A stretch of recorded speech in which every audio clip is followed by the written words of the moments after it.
నమస్కారం, నా పేరు బాలా. బీసీఎన్ న్యూస్ కి స్వాగతం. ముందుగా ముఖ్యాంశాలు. జగన్ కు రాయలసీమలో అడుగు పెట్టే అర్హత లేదన్న మంత్రి నిమ్మల. హంద్రీనివా పాపానికి జాప్యానికి రాయలసీమ బిడ్డనని చెప్పుకునే జగనే కారణమని ధ్వజం.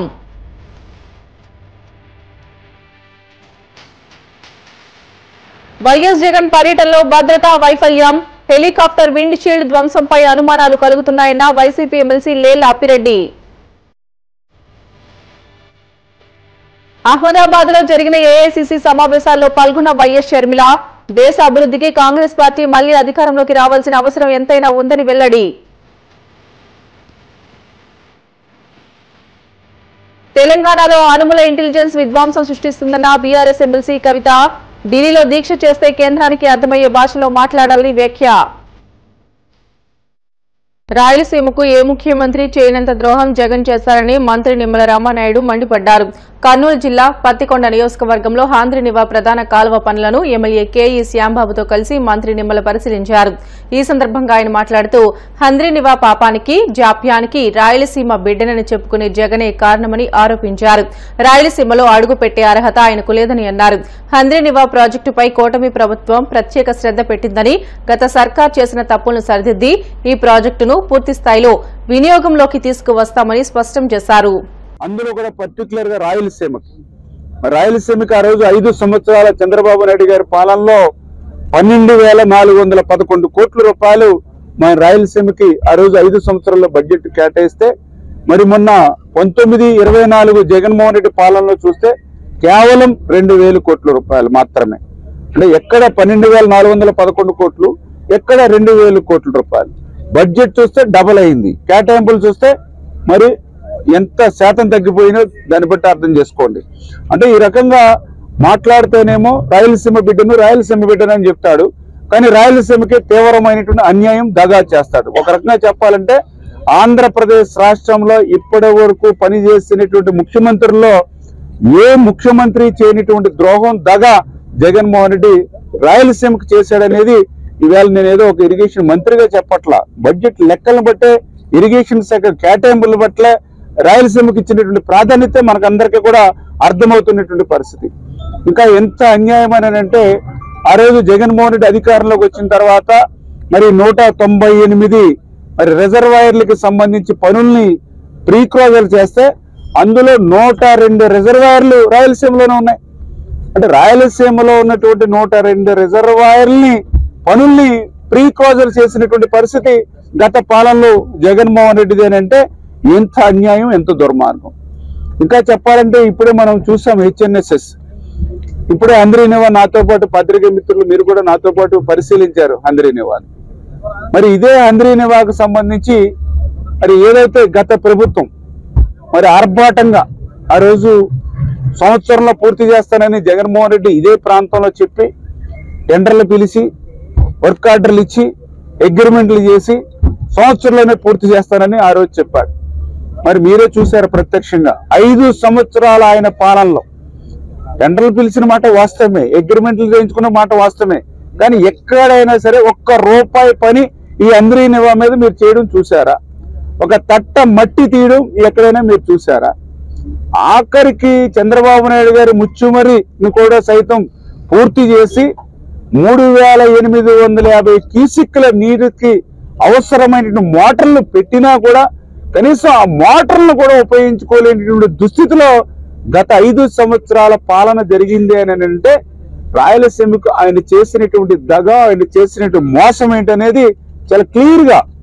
ఇంకా ఎంత దుర్మార్గం అంటే, ఏదైతే హంద్రీనివాకు సంబంధించినటువంటి ఆ కరెంటు బిల్లులు కూడా బకాయిలు పెట్టినటువంటి పరిస్థితి గత ప్రభుత్వంలో.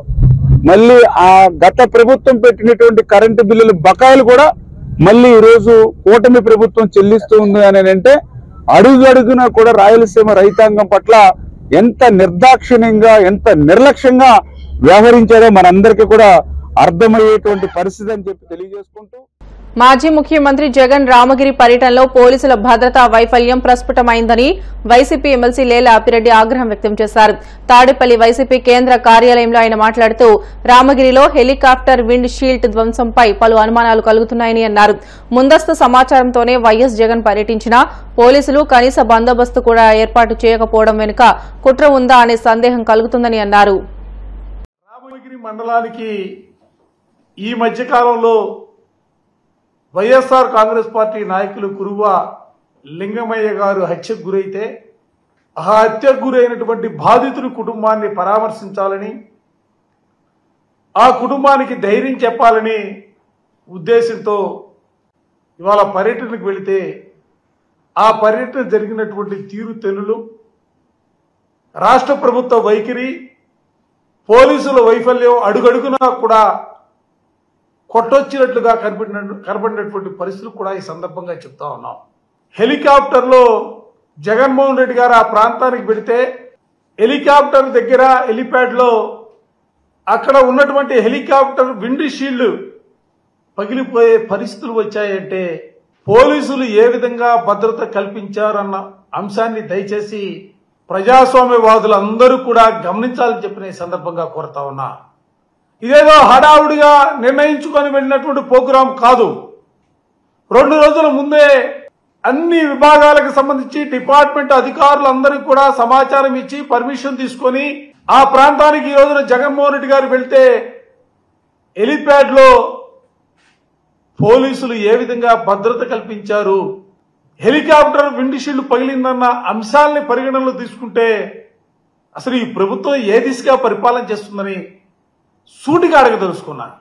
మీ అందరికీ తెలిసే జగన్మోహన్ రెడ్డి గారు ఈ రాష్ట్రంలో మాజీ ముఖ్యమంత్రిగా పనిచేసినటువంటి వ్యక్తి, వైఎస్ఆర్ కాంగ్రెస్ పార్టీ అధ్యక్షులుగా ఉన్నటువంటి వ్యక్తి, 40% ఓటు షేర్ కలిగినటువంటి జగన్మోహన్ రెడ్డి గారు అన్నిటికంటే కూడా దేశంలోనే అత్యంత ప్రజాదరణ కలిగినటువంటి నేతల్లో ఒకరుగా ఉన్నటువంటి జగన్మోహన్ రెడ్డి గారు పర్యటనకు వెళుతున్నప్పుడు ఏ విధమైనటువంటి భద్రత తీసుకోవాలో కనీస అవగాహన కూడా ప్రభుత్వానికి లేకపోవటం ఓ పక్క ఉంటే, మరో పక్క దీనిలో ప్రభుత్వానికి ముఖ్యంగా కూటమి నేతలకు ఉన్నటువంటి దురుద్దేశాలు కూడా ఆలోచన చేయవలసినటువంటి పరిస్థితులు కూడా ఇవాళ రాష్ట్ర ప్రజానికానికి ముఖ్యంగా మా అందరూ కూడా ఉన్నటువంటి పరిస్థితులకు ఈరోజు మాకు కనిపిస్తూ ఉన్నాయి.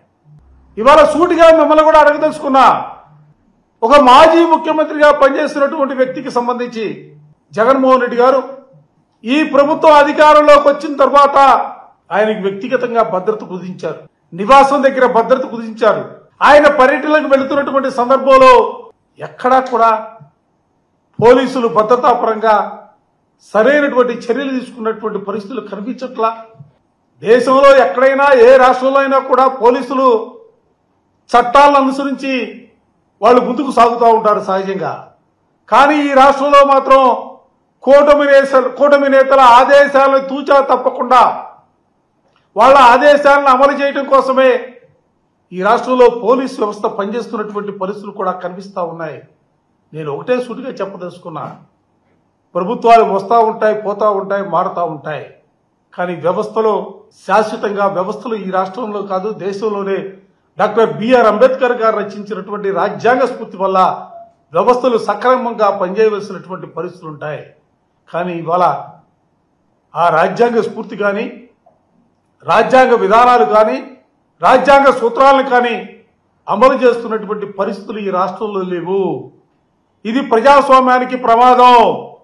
ఇటువంటి పరిస్థితుల్లో నేను మరోసారి అధికారులందరికీ కూడా సూటిగా చెప్తా ఉన్నా, ఇవాళ ఏదో అధికారం ఉందని, ఆ ప్రభుత్వం అధికారంలో ఉందని ఆ ప్రభుత్వానికి సంబంధించినటువంటి నేతలు చెప్పుకుంటూ పోతే భవిష్యత్తులో తప్పనిసరిగా తిరిగి వైఎస్ఆర్ కాంగ్రెస్ పార్టీ అధికారంలోకి వస్తుంది. ఆ అధికారంలోకి వచ్చిన తర్వాత ఎవరైతే తప్పుడు విధానాలతో ముందుకు సాగుతా ఉన్నారో, కూటమి నేతల ఆదేశాలను ఎవరైతే అమలు చేస్తా ఉన్నారో వారందరికీ కూడా నేను తప్పనిసరిగా భవిష్యత్తుకు సంబంధించి చట్టం చూస్తూ ఊరుకోదు. చట్టం ముందు ఎవరైనా కూడా తప్పు చేసిన వాళ్ళు దోషులుగా నిలబడవలసినటువంటి పరిస్థితులు ఉంటాయి. దయచేసి దాన్ని దృష్టిలో పెట్టుకోమని చెప్పి ఈ సందర్భంగా కోరుతా ఉన్నా. రాష్ట్రంలో ముఖ్యంగా తెలుగుదేశం ప్రభుత్వం కూటమి నేతల దురాలోచనల్ని, వాళ్ళ దుష్ట పరిణామాల్ని తెలియజెప్పే రీతిలో కేంద్ర ప్రభుత్వానికి కూడా జగన్మోహన్ రెడ్డి గారి పట్ల జగన్మోహన్ రెడ్డి గారికి ప్రత్యేకమైనటువంటి భద్రత కల్పించాలని చెప్పి మా ఎంపీలందరికీ కూడా కలిసి వెళ్లి సంబంధిత మంత్రులకి పెద్దల్ని కలిసి ఇక్కడ రాష్ట్రంలో జరుగుతున్నటువంటి అప్రజాస్వామిక విధానాలపైన ముఖ్యంగా జగన్మోహన్ రెడ్డి గారి భద్రతకు సంబంధించినటువంటి అంశాలపైన మెమోరాలు కూడా ఇవ్వడం జరిగింది. ఇటువంటి సంఘటనలు భద్రతాపరంగా వైఫల్యాలు ప్రభుత్వం చెందుతున్నటువంటి పరిస్థితుల్లో తప్పనిసరిగా కేంద్ర ప్రభుత్వం కూడా జోక్యం చేసుకోవాలని చెప్పి ఈ సందర్భంగా వైఎస్ఆర్ కాంగ్రెస్ పార్టీ పక్షాన డిమాండ్ చేస్తా ఉన్నాం. ఇటీవలే హత్యకు గురైన వైసీపీ కార్యకర్త లింగమయ్య కుటుంబాన్ని పరామర్శించేందుకు వైసీపీ అధినేత జగన్ రాప్తాడు రావడంపై టీడీపీ ఎమ్మెల్యే పరిటాల సునీత తీవ్రస్థాయిలో స్పందించారు. పరామర్శలకు ఎలా వెళ్లాలో కూడా జగన్ కు తెలియదా అని ప్రశ్నించారు. జై జగన్ అనిపించుకుంటూ పరామర్శకు వెళ్తారని నిలదీశారు. పరామర్శ అనంతరం జగన్ అక్కడ మాట్లాడినవన్నీ పచ్చి అబద్దాలని విమర్శించారు. లింగమయ్య మరణాన్ని ఫ్యాక్షన్ మర్డర్ గా చిత్రీకరించే ప్రయత్నం చేశారని ఆరోపించారు. పులివెందుల్లో బాత్రూంలో చంపుతారేమో కానీ అనంతపురం జిల్లాలో అలాంటి హత్యలు జరగవని పరిటాల సునీత వ్యాఖ్యానించారు. ఎక్కడ చూసినా అడ్డుకుంటున్నారు అంటున్నారు. ఏ సాక్షి టీవీలో వచ్చినా పోలీసులను అడ్డం పెట్టి ఎక్కడ పడితే మా వాళ్ళంతా తండోపదండాలుగా వేలాది మంది వస్తున్నారు, అడ్డుకుంటున్నారు అంటున్నారు. రండయ్యా, ఎక్కడ అడ్డుకున్నారు? ఒక్క ప్లేస్ చూపించండి. మీరే సాక్షి ఛానల్ జిల్లాలో ఉండేటువంటి మండలాలు కోటి ఉంటాయంటే అవన్నీ తెచ్చి గొట్టాలు పెడుతున్నారు. అడ్డుకుంటే మరి ఇంతమంది 3,000 మంది ఎట్లొస్తారు? హెలికాప్టర్ దగ్గరికి 3,000 మంది పైన ఎట్లొస్తారు అంటున్నా. పోలీసే అడ్డుకుంటే ఒక్క వెహికల్ కూడా రాదు. జగన్ దిగాల పోయి పరామర్శించి బండెక్కి పోయే పరిస్థితి ఉండేది. కానీ ఆ పరిస్థితి లేకోకుండా మా నాయకుడు చంద్రబాబు నాయుడు గారు ఆ విధంగా వద్దు, ఎవరికైనా స్వేచ్ఛ ఉండాలా, రమ్మనండి, బందోబస్తు పెట్టండి, పంపించండి అని గౌరవంగా పంపిమ్మని మా నాయకుడు చంద్రబాబు నాయుడు గారు చెప్పారు. మా నాయకుడే అనుకోనింటే ఈరోజు నువ్వు ఈ మండలంలోకి కూడా అడుగుపెట్టు. మా కార్యకర్తలు మేమే అనుకోనింటే ఈరోజు ఈ మండలంలోకి నువ్వు అడగ పెట్టవని మరొక్కసారి పులివెందుల ఎమ్మెల్యే గారు కూడా నేను పేరుపైన కూడా నేను కూడా తెలియజేసుకుంటూ పదే మీరు అనవసరంగా లేనివి ఉన్నట్టు సృష్టించి మాట్లాడడం కూడా అది కరెక్ట్ కాదు.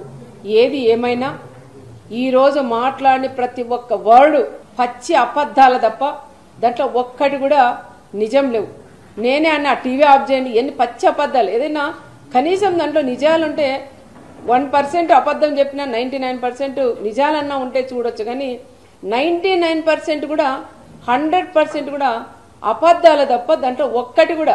ఒక మాజీ సీఎం అయ్యా నువ్వు పచ్చి అబద్ధాలు మాట్లాడుతుంటే ప్రజలు నవ్వుతున్నారు. ఒక్కసారి మీరు కూడా ఆలోచన చేయాలని, ఏదైనా ఇలాగ వచ్చినప్పుడు మీరు కూడా ఏం మాట్లాడాలి ఏం మాట్లాడకూడదని తెలుసుకొని వస్తే కూడా బాగుంటుందని కూడా చెప్తున్నాం. ఈరోజు వచ్చినది కేవలం పరిటాల కుటుంబం టార్గెట్ చేయడానికి, లింగమయ్య ఫ్యామిలీని పరామర్శించడానికి వచ్చినట్లు వచ్చి ఇంత రాజకీయం చేసి ఈరోజు జగన్ రెడ్డి కూడా వెళ్ళారు.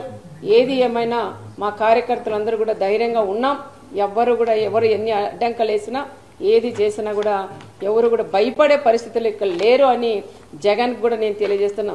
తల్లికి చెల్లికి న్యాయం చేయలేని వ్యక్తి ఈరోజు నా మండలంలో జరిగిన లింగమయ్యకి ఏమి న్యాయం చేస్తారనేది ఒక్కసారి సూటిగానే ఆయన కూడా నేను అడుగుతున్నా. అన్న మా నాన్న చనిపోయాడు, నాకు న్యాయం చెయ్యండి అని 2 చేతులు ఎత్తి జోడించి ఒక సునీతమ్మ జోడించి అడిగితే కూడా ఆ తల్లికి నువ్వు న్యాయం చేయలేని వ్యక్తి ఈ రోజు లింగమయ్యకి నువ్వు ఏం న్యాయం చేస్తావయ్యా అని ఎవరైనా చనిపోతే ఆ కుటుంబంతో ఏ విధంగా కూర్చొని పరామర్శించాలనేది కూడా తెలియని వ్యక్తి నువ్వని కూడా చెప్తున్నావు. ఎందుకు వస్తాయాలో నవ్వులు? చావు అయిపోయి 9 రేపు దినమంట. ఈరోజు తను కూర్చొని నువ్వు ముందర మాట్లాడుతూ వెనక నీ వాళ్ళంతా కిలకిల నవ్వుతారా? వాళ్ళ ప్రాణం పోగొట్టుకొని ఆ కుటుంబం ఏడుస్తుంటే నీ వాళ్ళు నీతో పాటి నీకు నవ్వేది తెలియదు, ఏడ్చేది తెలియదు, రెండిటికి సంబంధం లేకుండా నువ్వు అక్కడ కూర్చొని ఆ కుటుంబాలను ఆ విధంగా మీ వాళ్ళందరూ కూడా నవ్వుకుంటూ వాళ్ళని పరామర్శించేది కూడా అది కరెక్ట్ కాదని మరొకసారి జగన్ రెడ్డి కూడా తెలియజేసుకుంటూ, ఇంకోటి మా కార్యకర్తలందరూ ఒకటే ఛాలెంజ్ చేశారు. నువ్వు వస్తున్నావు బీసీలను నువ్వు చెప్తున్నావు, మరి బీసీలు నువ్వు వచ్చినప్పుడు ఈ రాప్తాడ్ నియోజకవర్గం ఒక బీసీ అభ్యర్థికి ఇన్ఛార్జ్ ఇవ్వమని ఛాలెంజ్ చేసి మా బీసీలందరూ కూడా అడిగారు. కుర్వ కమ్యూనిటీకి సంబంధించిన లీడర్లు అడిగారు, వాల్మీకి సంబంధించిన వాళ్ళు అడిగారు.